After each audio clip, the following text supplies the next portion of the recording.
Hey everybody, welcome to Poetry Lockdown. We're up to day 80. I'm bringing to you a classic, Paul Laurence Dunbar's "We Wear the Mask." So one of the reasons I've chosen this poem is that has been a favorite of my students at Cristo Rey for years, and with all that's going on in our city in our country right now. It's so hard not to be able to interact with them. I really miss the classroom conversations, all of that. And this is a poem that many of my students have chosen to memorize. Right? They've really lived with these words. And as I was thinking about the poem and rereading it, I realized it really has an added resonance in this moment. So, as I always do, I'll read the poem first and then talk about some of the things I love about her and notice about it. So, Paul Laurence Dunbar's "We Wear the Mask." We wear the mask that grins and lies. It hides our cheeks and shades our eyes. This debt we pay to human guile. With torn and bleeding hearts we smile and mouth with myriad subtleties. Why should the world be overwise in counting all our tears and sighs?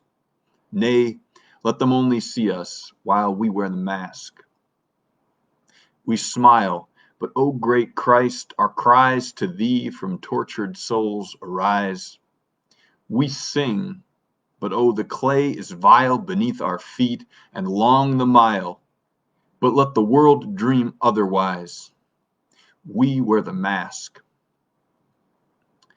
So there's a number of things that struck me about this poem. One of the things that I noticed, as a white person reading this poem, I'm thinking about all that's happening right now, with the protests over the unjust killing of George Floyd.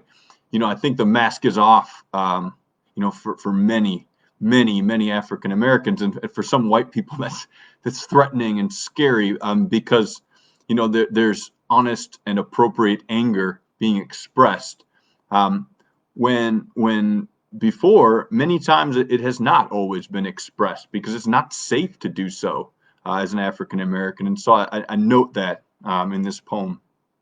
I also note the power of litany, right, which I talked about in the last lockdown. Just the poem starts with the phrase "we wear the mask," and then each stanza it closes with it, and it gives this poem an immense amount of power.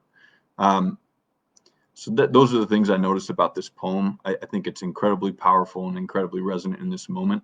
The other thing I want to say is I feel a sort of sheepishness or weirdness as a white person reading this poem, and for that reason, if you look at the link of the post, I've actually linked up an incredible young African American student who participated in the Poetry Out Loud. I think it was in like 2010 or 2011 in North Carolina, and her recital of this poem is incredible. So, please check that out.